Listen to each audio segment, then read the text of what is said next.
Amiga, você começou mesmo divertindo as pessoas, alegrando as pessoas, você ainda faz isso, mas em algum momento você decidiu virar a chave e começar a mostrar essa Fabiola mesmo, né?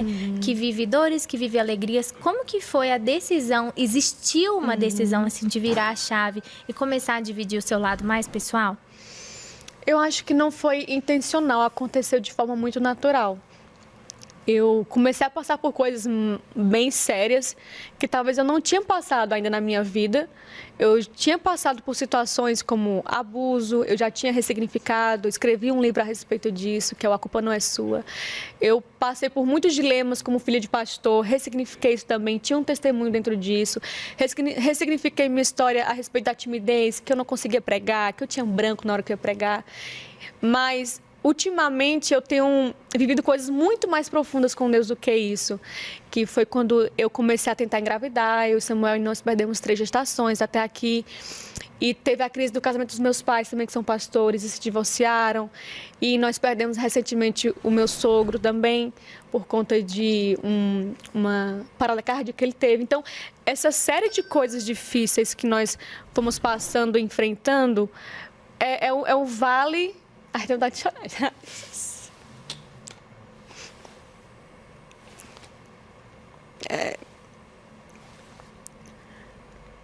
É o vale da sombra e da morte, literalmente, sabe? E quando tá escuro, qualquer luz que acende, ela brilha muito perto de você, sabe? E nesse período, eu tenho visto muito Jesus. Eu tenho visto muito ele, assim, de um jeito que eu não consigo separar da minha vida, eu não consigo não falar sobre isso.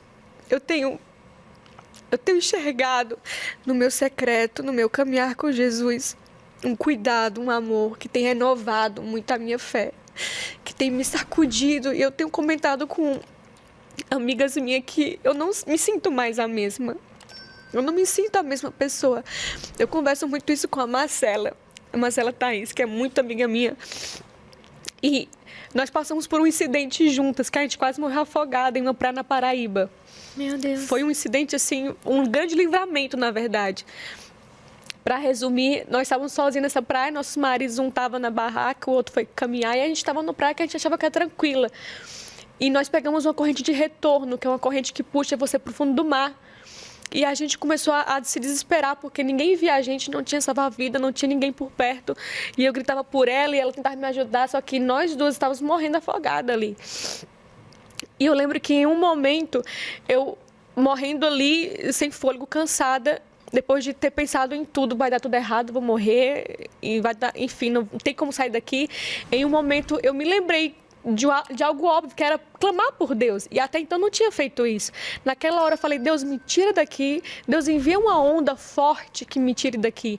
E naquela hora veio uma onda tão forte, que essa onda me tirou do fundo do mar e me levou para a areia. Depois eu conversando com a Marcela, ela tinha conseguido sair um pouco antes de mim. Eu já ia te perguntar, e a Marcela? Você morreu lá. Tá repreendido. Senhor Jesus, não, eu sei que ela não morreu porque ela veio no Glorycast. Ela estava mais perto da areia do que eu, estava um pouco mais no fundo. E ela teve outra estratégia na hora, que foi de se agarrar no fundo, na areia mesmo. Assim, ela mergulhava e se agarrava na areia quando a onda puxava ela. E nessa hora, ela estava mais à frente do que eu. Quando eu cheguei na areia, ela também já tinha acabado de chegar. E nós duas, desesperadas, começamos a rir, a chorar ao mesmo tempo. E a gente conversando, ela me falou que ela também tinha feito a mesma oração. Deus, me tira daqui, tira a gente daqui, envia uma onda forte. E depois desse episódio, a gente sempre conversa sobre isso de uma maneira figurada. Sempre que ela passava por alguma coisa, depois de ela perder a mãe dela, e eu passando pelos abortos, eu sempre falava, nossa amiga, essas ondas não param de bater na nossa cabeça, né? Sempre é uma onda vindo atrás da outra.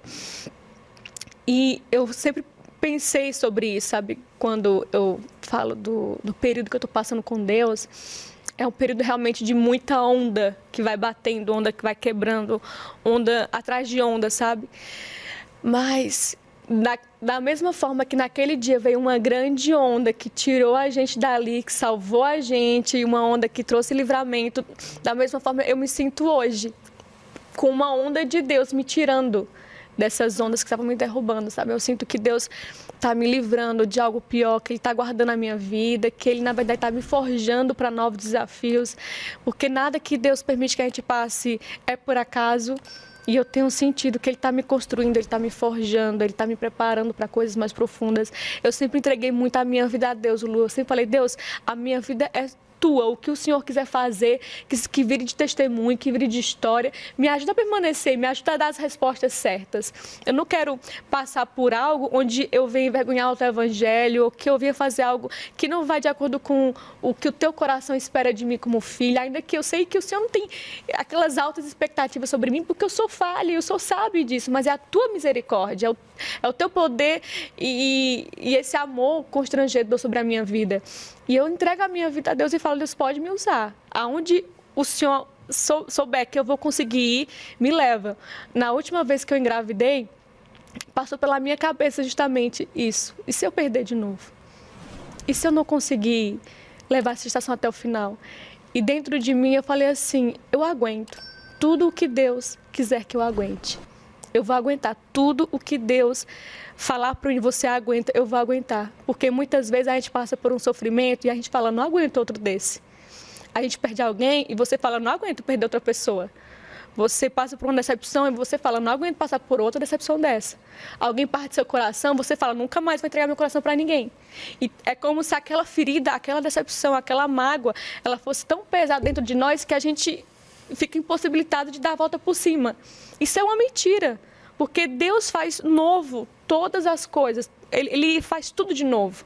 Então, se Ele deu aquela cruz para a gente carregar, Ele sabe que a gente é capaz de carregar, que a força não vem de nós, mas vem dEle. Então, eu sempre repito para mim mesma, eu aguento tudo o que Deus quiser que eu aguente. O que Ele disser que eu aguento, eu aguentarei. Eu sei que eu vou aguentar firme, porque Deus é que vai sustentar. Tem pessoas que na hora da dificuldade correm de Deus, culpam Deus e se afastam de Deus. E tem pessoas que entendem que quando se precisa de um milagre, só Deus, né? É verdade. Ele é o Deus dos milagres, Ele é o Deus das causas impossíveis. E a melhor solução é correr para Deus e não de Deus, como você tem feito. Sempre. Quando você começou a dividir tudo isso que você tem passado com o seu público, como que foi a reação das pessoas que te seguem com essa sua mudança? Como foi uma mudança muito natural, eu não sentia que elas estavam assim, nossa, uma outra Fabíola. Era algo realmente muito espontâneo. E, na verdade, isso me aproximou mais das pessoas, porque eu acho que elas começaram a me ver mais humana, mais vulnerável, mais normal, talvez mais próxima delas, porque se tem algo que aproxima duas pessoas, são os problemas que elas passam. Se você passou por um grande dilema e vê alguém que está passando pela mesma coisa que você, vocês vão ter muito o que conversar. Vocês têm muita ligação. E eu até vejo as frustrações e sofrimentos da nossa vida como um instrumento de Deus para tocar outras pessoas. Porque é como diz a música do Rodolfo Abrantes, que das minhas feridas sai poder para curar. Aquilo onde você sofreu, aonde você se magoou, onde você feriu, aonde abundou o pecado, superabundou a graça. Então, na verdade, Deus não te deu um castigo ou não te deu um sofrimento, Ele te deu um testemunho e Ele te deu uma autoridade naquele assunto para você falar sobre isso. E isso eu comecei a pensar lá no início a respeito do abuso que eu sofri. Ao invés de pensar onde é que estava Deus, por que Ele permitiu eu passar por isso, eu comecei a enxergar isso como uma oportunidade de ajudar outras pessoas que estavam passando pela mesma coisa.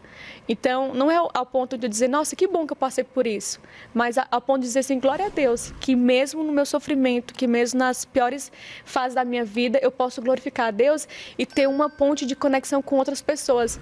E eu vejo isso também quando eu falo agora acerca das gestações que eu perdi. Quando eu vejo alguém que perdeu uma gestação, que vem pedir conselho, eu sei que a gente no olhar se entende, a gente sabe a dor que a gente sentia, a gente sabe da dor do não de Deus, da dor da oração não respondida, ou da oração tardia, da esperança tardia que adoece o coração. Mas eu vejo muito como é poderoso, como Deus usa as nossas feridas para sarar feridas de outras pessoas. E isso acabou me aproximando das pessoas que me acompanham, porque elas podiam ver que Deus estava fazendo algo na minha vida, e isso gerava esperança no coração delas, de que Deus iria também fazer na vida delas, e aí a gente caminhava mais forte. E isso é muito poderoso você ver alguém se reerguer de um lugar onde você ainda não se reergueu. É como se aquela pessoa falasse, olha, vem, eu consegui, e você vai conseguir também. Uau. Eu acho isso muito poderoso. Eu percebi que quando você começou a abrir e transformar a vida de tantas pessoas, porque quando a gente divide o nosso testemunho e a gente Sim. mostra que em Deus a gente consegue, né? Consegue mesmo que seja aguentar até que a promessa se realize, que o sonho se cumpra. A gente está ali, né, testemunhando, levando o Senhor. Mas eu percebi que quando você começou a fazer isso, você começou a alcançar muito mais pessoas e que até mesmo as marcas não cristãs começaram a te convidar para fazer parcerias, né? Sim. Eu não acho que tenha sido por conta disso, mas eu acredito que Deus estava, na verdade, honrando uma atitude minha, sabe? Não acho que mostrar a minha vulnerabilidade atraiu as marcas, mas dar as respostas certas para Deus é como se ele olhasse para mim e me dissesse: Fabíola, você foi fiel no pouco, no muito eu te colocarei. Eu senti como um presente de Deus para aquela minha nova fase, sabe? Porque não era fácil conseguir, até hoje não é fácil, alguém cristã conseguir trabalhos em marcas que não são cristãs. Existe um preconceito, sim, dentro desse meio, sabe? Mas eu senti Deus me honrando. E eu sempre que fecho um trabalho, eu falo: Deus, eu vou fazer o meu melhor, eu vou ser excelente. Eu tenho muitos na minha cabeça e falo isso com a minha equipe, que a minha equipe é eu, Samuel, Espírito Santo, e tem a Raquel também, que é a minha assessora, que faz essa ponte. Eu sempre falo: gente, vamos dar o melhor para a empresa lá dentro. Eles falarem: os crentes fazem os trabalhos direito. A crente aqui entregou um trabalho excelente. Os seus seguidores ou seus fãs, eles literalmente vibram a cada conquista sua, né? Vibram. Eu sempre falo: gente, não é minha conquista, é nossa, somos nós aqui. Eu sempre divido muito com eles também, eu sempre pego os mais engajados toda semana e premio eles também, mas não só por isso, eu vejo que eles ficam felizes de ver que o reino de Deus está avançando, porque é complicado, é um meio que, esse meio de mundo de blogueira, de marcas, de publi, é muito difícil fecharem com blogueiros cristãos. Eu tive uma época, Lu, que eu tinha um engajamento, que eu dava retorno, só que as marcas preferiam alguém menor, que dava menos retorno, mas que não era crente. E já chegou o ponto de eu receber convite para ir para uma viagem internacional, para fazer uma ação, só que eles me fizeram uma proposta: olha, você só precisa mudar um pouco o seu conteúdo, você fala muito de Deus. E eu olhei assim: eu não vou fechar esse trabalho, porque é o meu conteúdo. Você chegou aqui e você viu que eu falava sobre isso. Então, não abri mão, e eu vejo que o fato de eu não ter aberto mão naquela época fez com que Deus me honrasse. E hoje chegou um momento onde muitas marcas nos procuram, a gente está dizendo até não posso, não vai ficar só propaganda no meu Instagram, não posso, estou se relacionando mesmo. Uau. Mas eu vejo muito a fidelidade de Deus na minha vida, por eu ter dito não para tantas propostas que me ofereceram para eu negociar os meus princípios, meus valores. Eu acho que pelos seus nãos e pelos seus sims, né? Verdade. Porque, por exemplo, no que você citou um pouquinho do abuso, você teve muita coragem, né? Tipo assim, de abrir, de escrever um livro.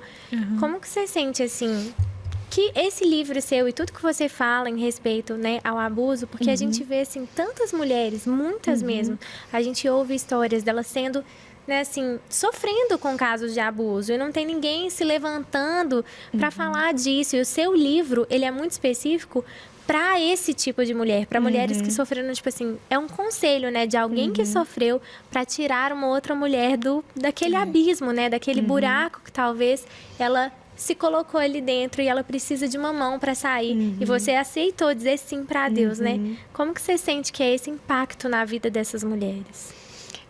Eu vejo como algo muito poderoso. Quando eu escrevi o livro, e o livro chama A Culpa Não É Sua, eles escolheram um título, inclusive. Eu estava com o livro pronto e não tinha um título ainda. E eu falei: gente, se você passou por algum abuso, me dá um feedback. Qual é a frase que você sente que você precisava mais ouvir? E a frase que mais apareceu foi: a culpa não é sua. E parecia que eles estavam falando para mim. Eu tinha escrito já o livro e tinha alguém falando para mim: a culpa não foi sua. E eu pensei: nossa, esse título casou totalmente com o livro. E é exatamente você usar suas feridas diante de Deus, colocar no altar e dizer: Deus, o que eu faço com isso? Eu já passei por isso, o Senhor permitiu que eu passasse por isso, agora o que é que eu faço com isso? Quais os frutos que eu vou dar através disso aqui? E o livro sobre abuso, o abuso que eu sofri, foi uma forma de falar: Deus, eu quero fazer algo a respeito disso. Eu não quero guardar só para mim. Eu fui curada. Estou em processo de cura e fui curada. Mas o que eu faço agora? Será que eu posso participar da cura de outra pessoa? Eis-me aqui. E o livro fala de uma vítima para outra vítima. Mas uma das mensagens mais fortes que eu falo é que, ainda que você tenha vivido como uma vítima, você não precisa mais se comportar como uma. Você foi uma vítima, mas você não precisa mais ser uma vítima. Deus diz que a fé é a convicção daquilo que nós não podemos ver. E eu queria hoje poder ser uma pessoa, uma mulher de fé aqui, para dizer que eu já enxergo em você com convicção quem você ainda não é. A pessoa que você ainda vai se tornar, a pessoa que Deus tem trabalhado para que você seja lá na frente. Eu sei que talvez hoje você esteja passando por problemas, dificuldades que não fazem sentido para você aqui agora. Parece que não tem ninguém tomando conta da sua vida, parece que não tem ninguém olhando para você, te guiando, cuidando de você. Mas pode ter certeza que Deus está trabalhando, te preparando, te forjando, te lapidando para você ser quem Ele sonhou que você seria. E hoje eu, como mulher de fé, estou vendo com convicção já essa obra-prima que Deus tem feito. Sabe, uma obra de tapeçaria, quando você olha para ela, ela é linda, é uma obra de arte. É linda, tem uma paisagem, uma figura maravilhosa, mas quando você olha do avesso, ela é uma bagunça. E talvez hoje, se você está vendo a sua vida do avesso ou pela ótica errada, parece que está tudo bagunçado, parece que não tem ninguém cuidando de nada, parece que nada está se encaixando, parece que aquilo não vai dar em nada. Mas acredite, Deus está fazendo uma grande obra de arte na sua vida. Só muda a ótica, olhe pelo lado certo, olhe com os olhos espirituais, com olhos de mais fé. Peça a Deus mais fé, mais perseverança, mais esperança e mais confiança nele, para que você possa enxergar do lado certo, do jeito certo. Eu também passei por muita coisa que parecia bagunçada na minha vida, mas hoje, chegando pelo lado certo, eu vejo que é uma obra-prima de Deus, e Ele tem feito uma obra-prima na sua vida. Eu espero que um dia a gente possa dar um abraço bem apertado e eu falar isso pessoalmente para você, que você está sendo forjado, preparado em Deus, e que nada é por acaso, nenhum sofrimento, nenhuma ferida, nenhuma decepção, nada disso é por acaso. Tudo isso vai fazer sentido quando você chegar lá no local onde Deus está reservando para você. Quando você chegar naquela posição, naquele lugar, com aquelas pessoas, tudo o que você passou vai fazer sentido, tá? Eu espero que Deus te abençoe muito. Permaneça confiando em Deus.